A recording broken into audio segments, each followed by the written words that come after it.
Warahmatullahi wabarakatuh.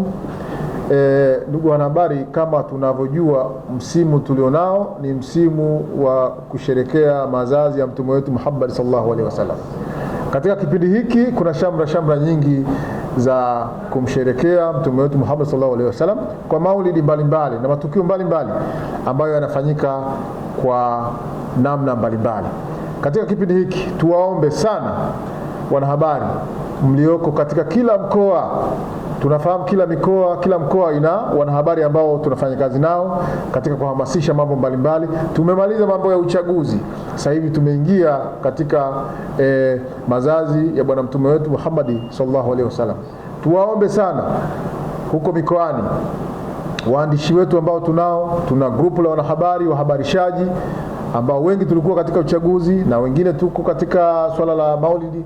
Tuungane pamoja katika kuitangaza na kuihamasisha maulidi ya kitaifa ambayo kwa mwaka huu itafanyika katika mkoa wa Dar es Salaam katika viwanja vya Mnazi Mmoja, na hatimaye kufuatiwa na baraza la maulidi ambalo litafanyika katika ukumbi wa Mwalimu Nyerere kama kawaida.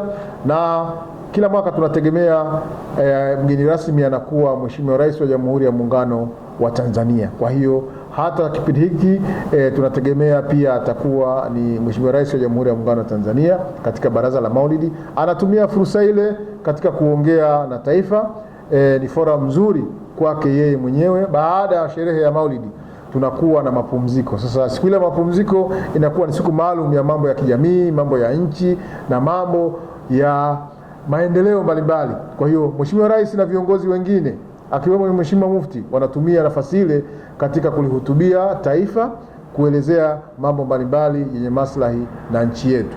Kwa hiyo tuhamasishe sana watu wengi katika mikoa kama tulivyoelekezwa wahudhuria katika maulidi, lakini baadaye pia tujumuike katika baraza la maulidi litakalofanyika siku ya pili. Na uzuri mmoja, siku ile inakuwa ni siku ya mapumziko, kwa wengi tunakuwa tuko majumbani, tupate fursa nzuri ya kushiriki pamoja na Waislamu wenzetu wengine na hata wasiokuwa Waislamu katika kusherekea mazazi ya mtume wetu Muhammad sallallahu alaihi wasallam. Kwa hiyo shime alaikum wanahabari, tufanye kazi hii kwa moyo mmoja kama tulivyofanya huko nyuma na kama tulivyofanya kazi ya uchaguzi. Tuhamasishe na tuhakikishe kwamba tunapata hamasa ya watu wengi watakaoshiriki katika jambo hili, na Mwenyezi Mungu awabariki mnaposimamia jambo hili la mtume. Basi na mambo yenu yote Mwenyezi Mungu atasimamia, yatakuwa mazuri biidhnillah. Wa hadha, assalamu alaikum wa rahmatullahi ta'ala barakatuh.